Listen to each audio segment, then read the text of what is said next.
ವ್ಯಚರಂ ದಂಡಕಾರಣ್ಯೇ ಋಷಿ ಮಾಂಸಾನಿ ಭಕ್ಷಯನ್.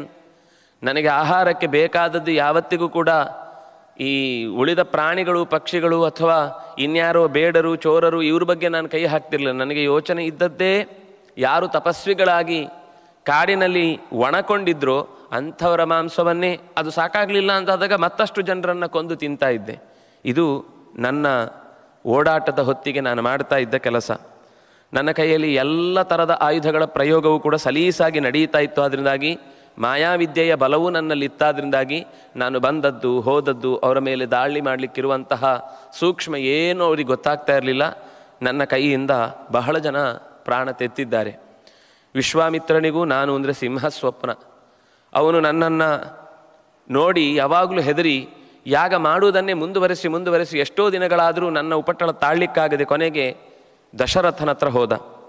ದಶರಥನ ಹತ್ರ ಹೋಗಿ ರಾಮನನ್ನು ಕಳುಹಿಸಿಕೊಡು ಅಂತ ಕೇಳಿದ. ಅದ್ಯ ರಕ್ಷತು ಮಾಂ ರಾಮಃ ಪರ್ವಕಾಲೇ ಸಮಾಹಿತ ಮಾರೀಚಾನ್ಮೇ ಭಯಂ ಘೋರಂ ಸಮುತ್ಪನ್ನಂ ನರೇಶ್ವರ.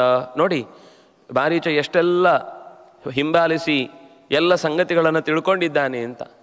ರಾಮನನ್ನು ಕಳುಹಿಸಿಕೊಡು, ನಾನೊಂದು ದೊಡ್ಡ ಪರ್ವಕಾಲದಲ್ಲಿ ಯಾಗಕ್ಕಾಗಿ ಸಿದ್ಧತೆ ನಡೆಸಿದ್ದೇನೆ. ಇದು ನನಗೊಂದೇ ಭಯ, ಮಾರೀಚಾನ್ಮೇ ಭಯಂ ಘೋರಂ ಸಮುತ್ಪನ್ನಂ ನರೇಶ್ವರ. ಘೋರವಾದ ಭಯ, ನೆತ್ತರನ್ನು ಸುರಿಸುವುದು, ಮಳೆಯನ್ನು ಭರಿಸುವುದು ಅಥವಾ ಇನ್ನೇನೋ ಥರದಲ್ಲಿ ಅಲ್ಲಿ ಬಂದ ಅತಿಥಿಗಳನ್ನೇ ನುಂಗಿ ಹಾಕುವುದು, ಈ ಥರದ ಅವ್ಯವಸ್ಥೆಗೆ ಕಾರಣನಾಗಿ ನಮ್ಮ ಯಾಗ ಮುಂದುವರಿಯುವುದಕ್ಕೆ ತೊಂದರೆಯಾಗುತ್ತೆ. ಹೀಗೆ ಹೇಳಿದಾಗ ಧರ್ಮಾತ್ಮನಾದ ದಶರಥ ವಿಶ್ವಾಮಿತ್ರನನ್ನು ಕುರಿತು ಹೇಳಿದ. ಬಾಲೋ 12 ವರ್ಷೋಯಂ ಅಕೃತಾಸ್ತ್ರಶ್ಚ ರಾಘವ. ಅವನು ಹೇಳ್ತಾನೆ, ಈ ರಾಘವನು ಇನ್ನೂ ಬಾಲ್ಯವನ್ನು ಮುಗಿಸಿಕೊಳ್ಳದವನು, ಯೌವನಕ್ಕೆ ಬಂದಿಲ್ಲ. ಅವನು ರಣರಂಗದ ಅಂಗಣಕ್ಕೆ ಇಳಿದು ಯುದ್ಧ ಮಾಡಲಿಕ್ಕೆ ಬೇಕಾದಷ್ಟು ಅವನಲ್ಲಿ ಸಾಮರ್ಥ್ಯ ಬಂದಿಲ್ಲ.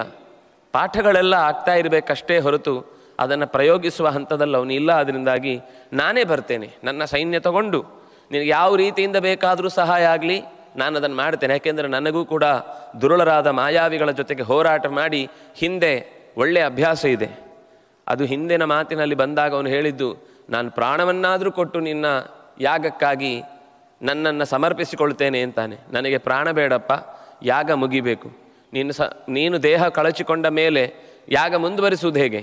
ನನಗೆ ಯಾಗ ಮುಗಿಬೇಕು ಹೊರತು ನಿನ್ನ ಸಮರ್ಪಣೆಯ ವಿಷಯದಲ್ಲಿ ನನಗೆ ಅಪನಂಬಿಕೆ ಇಲ್ಲ.